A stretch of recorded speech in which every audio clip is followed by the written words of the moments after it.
So சுடு தண்ணியில் போட்டுருவோம். ஸோ ரெக்கையெல்லாம் பிச்சுருவோம்.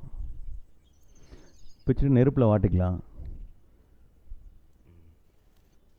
சின்ன சின்ன பீஸாக கட் பண்ணிப்போம். எண்ணெய் ஊற்றி சோம்பு போட்டு இடித்த பூண்டு இஞ்சி போட்டுடலாம். பச்சை மிளகாய் வெங்காயம் சேர்த்து நல்லா வதக்கிடுவோம். கறி ஆட் பண்ணிப்போம். கறி ஆட் பண்ணிவிட்டு ஒரு 45 மினிட்ஸ் குக் பண்ணுவோம். இந்த கரம் மசாலா போட்டுருவோம், மிளகுத்தூள் போடுவோம், காரத்தூள் போட்டு உப்பு சேர்த்து நல்லா மிக்ஸ் பண்ணிப்போம்.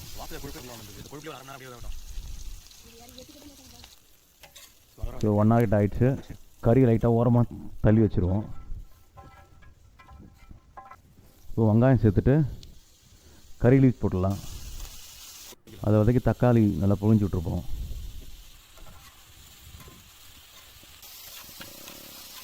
இதில் மிளகாத்தூள் கொஞ்சம் போட்டுருவோம், உப்பு கொஞ்சம் போட்டு நல்லா ஃப்ரை பண்ணிப்போம். இப்போ இதில் முட்டை சேர்த்துப்போம். ஒரு 30 முட்டை போட போகிறோம்.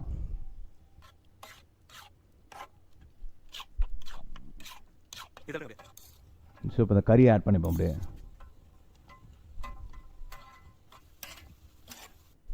இப்போ சேர்வா ஊற்றிடலாம்.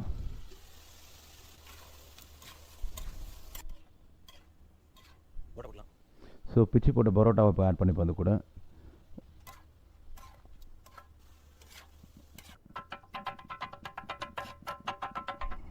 கொத்தமல்லி கொஞ்சம் ஆட் பண்ணிவிட்டு சர்வ் பண்ணிடலாம். அவ்வளோ ரெடி.